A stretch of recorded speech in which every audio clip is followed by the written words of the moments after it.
Welcome to another edition of the Pear Genius Podcast. All I Want for Christmas edition. All I want for Christmas. All I Want for Christmas. And then I was thinking, tradition. How? Tradition. That's not a Christmas thing, but... Well, it's on theme because we want to talk about Christmas and traditions. Aha. And then I get to sing every time we say the word tradition. Please don't. Tradition. Yes, it's powerful. All I want for Christmas is 5-star reviews, liking and sharing of the podcast, because your likes and shares power me. Wow. Yes, I am running on low. I need more power. Feed me with your praise. Holy smokes. See, I need external confirmation that I am somebody. External validation that... There you go. Yes, you're worthy. Working on that. Are you? It's probably my greatest weakness at the moment. But yet, feed me more. Mange. Yes, I must eat in the delight of others, delight of me. Super. Yes. All right. For those that don't know, we're on take 2 of this crazy episode. But take 2 is already 10,000 times better than take 1. Yeah, take 1 was so boring, I almost fell asleep. F that. We're exciting. We're exciting. And we're fun. And I'm fun. And I love me. Very good. Yes, you're awesome too. Thanks. Welcome to the podcast. Thanks. It's great to have you here. It's great to be here. Good. Excellent. Where do you want to begin? I don't know. Okay, then I'm going to start. Good. We are starting with family traditions as of now. Not childhood family traditions and... Okay. No, we're starting with right effing now and how good we are at it. We should have mastered tradition by now. You know, tradition is one of those things where I'm like scared to commit to it, and I don't really love the idea of it because sometimes tradition keeps you doing the same thing over and over again, and you stop thinking about why you're doing it. I think a great place to start is actually where we kind of ended off on the last one, which is kind of funny because new traditions. What is your favorite new tradition? Going to the Calgary Philharmonic for their choral Christmas concert. Yes. And to see, so we just did this last weekend, and it brought Emma to tears. And there was a part that brought Kati to tears because she had talked about her piccolo solo earlier, and you forgot to mention that in the first take. That's why it was so crappy.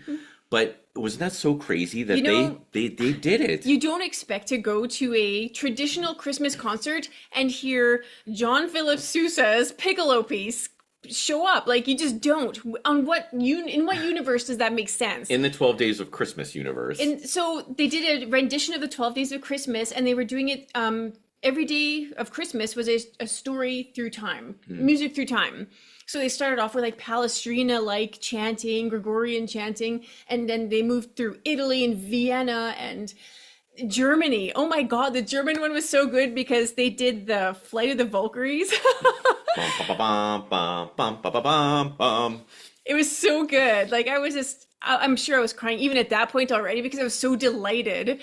And then one of them, like the 7 swans of swimming was, it was this beautiful cello solo piece. It was gorgeous. Then I get to the 12th days of Christmas, and then John Philip Sousa's thing comes up, and I lost it. I'm like, the odds of that happening, the synchronicity alone, like.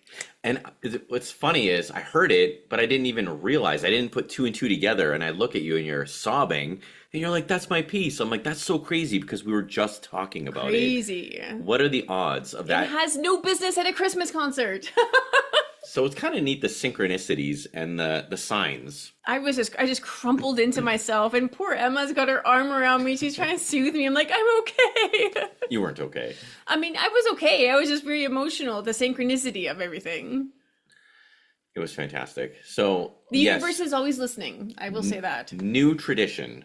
Yeah, it was gorgeous. They had a soprano soloist, and she, for her encore, well, everybody's encore, because they had her as a soloist, they had the Cantata Children's Choir, then they had the Calgary Philharmonic Chorus. So many people singing, and they did "Oh Holy Night." It was so gorgeous that it broke Emma. It was a mess. I almost cried because Emma was crying. It was so beautiful. She's like, I've never heard anything so beautiful. Like she was like directly dialed into the energy of that singer. It was something else to see. It made me love Emma a little bit more. She gets it. So, tradition. So we will be doing that every year because sometimes it's hard to get into the Christmas spirit. Every year it feels a little bit different. So for me, I have every Christmas that happens is different. Speaking of somebody who doesn't really conform to tradition, last year it was maybe it was the year before, it was very ancient Christmas. So I did like things that you would have done like who knows how many thousands of years ago, but it was just really ancient. And this year is very traditional, the feel of Christmas, and that affects how I decorate the house and the music that I play and the foods that I make. Yeah, and one of my favorite traditions is just waking up early. It's very simple. Waking up early, setting the tone, getting all the Christmas lights on, getting the fireplace on, music, coffee's made, and just sitting there and being at peace and enjoying the stillness of the morning and working myself up to excitement levels where I go and get you and then you can enjoy some of the coffee because I'm up so early. You're up very early. And then you and I have some coffee and it's like, okay, 7:30, 8 o'clock. It's time to wake the kids. They come down. And then I love our kids because they do such a good job of just taking their time. It's never just like rip everything open and whatever. It's everything is we watch each of us open our gifts and we thank each other and we just take we take a little bit of extra time. They've always been good like that, even when they were little. Yeah, and I just love the fact that I get to be a kid for a day, and I should do that more often. I love to take care of the kids. I like to fix their toys, or I like to get their toys with put the batteries in and help them with putting things together. And for me, that's just like totally lights me up because I get to be a kid. I get to play with toys. I get to be a hero and help them. It kind of checks off all my boxes. Sure. I love Christmas for that. And I feel like since we moved to Alberta, we've had all these new, one of my favorite traditions too is getting the Christmas tree. Yeah, that's a good one because the kids, they're always, November 11th, they're like, okay, let's go get the tree. I'm like, dude, we get a real tree. So if we get it November 11th, it's not going to make it. So usually the first weekend of December, we take care of the tree. And it's so funny because this time especially, the seats were down because we put the tree in the car with the kids. So they're just like rolling around back there. Yep. And Emma was giving me a hard time. Dad, you're driving like a maniac. And then I just started accelerating really hard. And I think you even got a picture of her with her legs up in the air. It was so funny. She went flying backwards, just laying there. It was awesome. Made for a good memory. Don't worry, it was only a 5-minute drive home, but the kids had to give me a hard time. Of course. They're funny like that. But yeah, I think that's one of my favorites. We haven't gone tobogganing yet. That's usually a big time tradition for us. Usually Christmas Eve we toboggan. Or New Year's Eve. I'm sorry, New Year's Eve, not Christmas Eve. We've had such really nice weather that all the snow is melting. It's melting, and I don't see snow in the forecast, so we might have a brown Christmas. I can't even imagine because we had so much snow already. That's wild. Hit me with the next thing. I feel like I want to talk about the energy of Christmas and what it actually feels like because I think that what happened at the Christmas concert last weekend was that the music vibrationally adjusted me to be more observant of the reverence of the Christmas spirit. So, I mean, you talk about Christmas spirit, but what actually is Christmas spirit? And I'm sure that it's collective energy that's peaceful and reverent and focused and calm. It's very interesting the way they do it, though. The marketing, it's like you're really ramping up. You're trying to finish all your work. You're trying to finish all your Christmas shopping. I feel like if people could just strip away the hoo-ha of secular Christmas and the rigidity and outdatedness of Christian Christmas, just split that completely off, and what's left? Like, you have the spirit of Christmas. It's the energy of Christmas. It's there to tap into so that you can start to go inward and hibernate and recharge. It's a season of recharging. I agree. I really think that it is a time to go in, rest, re-energize, gratitude. I think that it really is a season of gratitude and recuperation. Is that a word? Sure. Recouping your energy. Yeah, it's. I think everything is done in a weird inverted way, but on Christmas Day you're kind of forced to rest. You almost have no choice. Right. I'm surprised more people aren't sick during Christmas just because of how, we're trying to get everything finished and we're stressing out and we're doing all these things in order to get ready for this one day. Hustle and bustle is not good for your body. And that's all that it's become for so many people, right? Is the hustle and bustle. Right. And you were talking about solstice and how it's the shortest day of the year, where it's hibernation mode. It's hibernation time. It's time to rest. Yeah. So doing things that is the exact opposite of that, I think throws your body into shock, and then it panics a little bit, and then your immune system is down, and who needs it? Wouldn't it be a great tradition that on solstice, what is that, December 21st? Yeah. So on December 21st, that you just shut it down. No more working, no more emails, no more shopping. All the shopping's done. Everything's done. And you have 4 days to just read, bake, relax. If everybody did that. I think that that's the absolute minimum, is to shut it down on the 21st. That would be the absolute, that's like a bear walking in the forest and December 21st, boof, drops into hibernation with no prep. But that's why, like, by December 1st, already my body is feeling that it's time to slow down, and working doesn't feel good anymore. And the hustle and bustle is terrible, right? Because I want to be in preparation mode. I want to be baking things to get ready and planning and decorating and creating Christmas gifts. Mm-hmm. I think that we're pretty much almost there. Close. What do you mean? As far as present-wise goes, I think we're pretty much done. And then... Yeah, but you just missed the whole thing of, December 1st already wanted to start with going inward and slowing it down.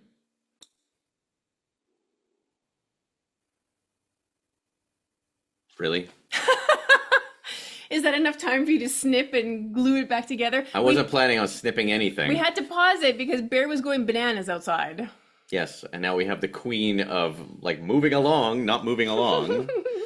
All right, so I'm actually going to leave all of that. So we're just going to have dead air. Fine. Yeah. You're not complicating my You're life. showing me. My life's already complicated enough. I'm done with it. Okay, where did we leave off? Talking about, going inward and all that stuff. Right. So you think that we should have been doing this sooner? For me, I know I should have been doing it sooner. What do you think about, okay, just to go a little bit off topic, what do you think about January? Is January still hibernation time, or when are you supposed to... It totally is hibernation time. Spring is when you come out of hibernation. Well, I mean, we can't just lay around for 3 months. No, but I can move slower. I can intentionally do things more purposefully and slowly, and make more meditation time. And there's things you can do to slow down without not doing anything. It's interesting living in Canada because it's very different. When we were in Arizona in April, the sun was already coming up at like 5 a.m. It was so nice and hot first thing in the morning. And here right now, solstice, December, I think sunrise is 8:30 a.m. I mean, this morning, getting Emma ready for school, it was dark out still. I'm like, this is insane. It's crazy. It's totally bananas. So I think it's like 8:30 a.m. and the sun goes down at 4:30 p.m. So that's not normal for a clock to go. Like, we should really have, a 12-hour day, 12-hour night kind of thing, or probably a little bit less night, but it's wild. You know what thought I just had? What? Hit me with it. If we had $1 million just fall into our laps, okay, how differently would December look? I don't know. To do this like live on the fly? Well, for me, I would not be working December 1st for the rest of December. Okay. Like it would afford me the luxury of being able to say no to work in December and to take the time to do the things that bring me joy. I don't know how much I would change actually. I would probably just book us a trip for January. Yeah, but we were talking about how for January. Yeah. I would I'm probably talking about December. Yeah, for December I'd still want to just have our family and our celebration. I wouldn't change anything about our celebration. Which means really. that I guess we're doing December right, that we're keeping it true to ourselves, right? Except Right. for the fact that I really just need more downtime in December. But otherwise, I think we're doing a good job. We would still host. We would have a bigger house. We could host more people. You said $1 million. We're going to need like 20 million. I'm just saying. Just even a little bit bigger house would allow us to open it up to more people. Right. Yes. Which is something that you and I love doing. Even if we were billionaires, we would still be hosting people. Oh, definitely. I think that that's one of the things that you and I have embraced ever since the kids were little and we built our house in Stonewall. Yeah, hosting is our thing at Christmas time for sure. And here in Alberta, we have no family, so we create the Island of Misfit Toys. It's a Misfit Christmas. Anybody who doesn't have family is coming to our house. Right. Michelle's our family, though. Yeah. Thanks. We have one outlier. But yeah, I think that we do a good job of putting everything together where the kids have other kids to play with, that there's the spirit of Christmas in our home. So there's decorations, there's food. That's it. As soon as you said it, I'm like, yes, the spirit of Christmas. We're so good at it. Like we know how to bring in and allow space for reverence and joy and community and the senses of eating and the music that we have on and the things that we have displayed. Like we really do layer a perfect experience for Christmas spirit. Yeah, it's not about the presents at all. It's actually way more about the food and just the being together and having drinks and enjoying that evening together. It's fantastic. Yeah, I love there's it. a certain warmth and fuzziness that happens when you make space for reverence. I would much rather have people than the presents. I could care less about the presents. Right? Seriously. Yeah, no, It's not about that. It's so funny because we always talk about how we don't need anything. We don't want anything. We don't need anything. It's wild. And it's so funny. The gifts that we got each other this year are just to basically improve our podcasting. True. But without spoiling our own presents to each other. We shouldn't do that. But yeah, it'll be fun when we open up our gifts to each other on Christmas Day. And it's to make things better. So you said this episode is called All I Want for Christmas. So Right. what do you want for Christmas? I'm going to spoil it. Did we actually, like, all I want for Christmas is more downtime, more peace, more time to prepare. All I want for Christmas is to be healthy and for us to all be together. That's really all I want for Christmas. And for everybody to, like, just channel all of their love and admiration for you. Your adoration gives me power. That's what helps keep me indestructible. Nice. Yes. Yeah, it's true. I guess we're wrapping it up. I guess so. What else do you want to talk about? Short and sweet Christmas. Yeah, it's short and sweet. I loved last week's episode. I love this episode with you. I think that, without getting into all the crazy details that we didn't take one, our traditions are really special now with the kids. They are. And flexible. I hope that they take away some of these things with them. The hot chocolate, the driving around looking at Christmas lights, the going together as a family to get the tree, putting the ornaments up with their families when they have families too. It's simple traditions, just like that. It's not about it's just not about the toys. What is your favorite thing to watch in December? Oh wow. My favorite thing to watch, like my favorite Christmas movie? Yeah, like if you're going to watch a movie to get you into the Christmas spirit. Oh man, I guess I would have to say A Christmas Story is probably my favorite. It's a good one. I love that one. I could watch it every year and be happy. I love Elf. I always joke that I want to watch Gremlins with the kids because the Gremlins is the ultimate Christmas movie. I love it. But Christmas Story is the That's best. your number one? Yeah, what was crap was Jingle All the Way. Oh my God, that was so bad. I watched that the other day. I'm like, wow, I remember that being this being better. This was horrific. It was pretty bad. Arnold Schwarzenegger pretending to be a normal person is hilarious. Yeah. He's not a regular dude, but Phil Hartman was funny. What's your favorite thing to watch? I have two. I'm Okay. gonna say two because one is like from my old world and one is from like now. Nice. A Christmas Carol, the traditional one, the black and white version. I love it so much. The Tale of Scrooge. My dad and I watched it every year, so it has sentimental value. Nobody else wanted to watch it, so I was like, "Oh, great! I get one time with my dad." Is it better than the Muppets Christmas? I love the Muppets Christmas too, but yeah, I still prefer the original. Is John Denver in the Muppets Christmas? No, Okay. but he has an album with them. Ah, okay. So we gotta listen to that. One of my favorite albums. Hey, we forgot about it. We haven't listened to it yet. I didn't. It's on my. Yeah, I was saving it for like the Christmas lights evening. Ah, okay, excellent. So that's my like old time. I love it so much. And then my newest one is Home for Christmas. Oh, I thought you were gonna say Home Alone. That Netflix show. Right. With Norwegian. Yeah. Oh my God. I don't know why I love it so much. I love European shows because they're so honest. They don't worry about how they look or what they say. They're real. It's like a dark comedy. Yeah, I just love it so much. I'm looking forward to watching it again this year. I don't know if I'm in the mood to watch that this year. That's fine. I'll watch it by myself. I watched it with you last year. Maybe next year I'll watch it again. I'm happy to watch it alone with a glass of wine and popcorn. And you'll watch Home Alone with me? Yeah, I like Home Alone. Good. And Gremlins? We watched the Santa Claus the other day. That was so good. The Santa Claus. It was fantastic. I love it. You know what movie I never saw? Speaking of Christmas movies, I never saw Christmas with the Cranks until last year. Right. And I watched it with you and I almost died laughing. It was funny. Tim Allen being trying to escape Christmas by all means necessary Right. is so funny. You know what? I think that we're just Tim Allen fans. He's such a good actor. He's never overly cheesy. Like he gets away with it somehow. He's very funny.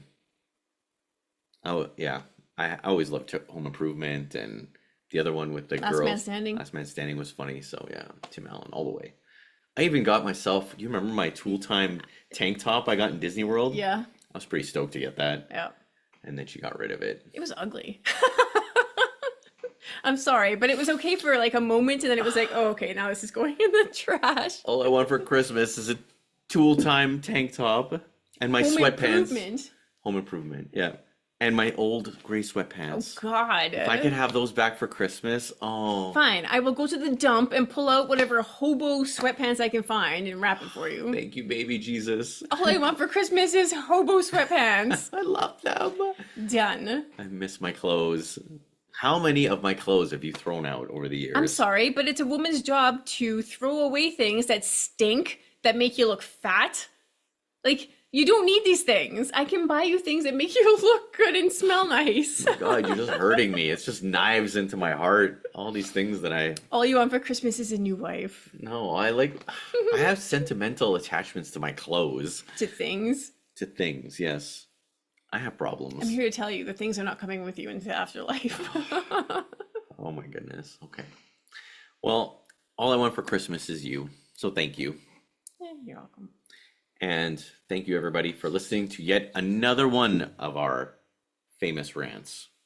And we're going to see you next time.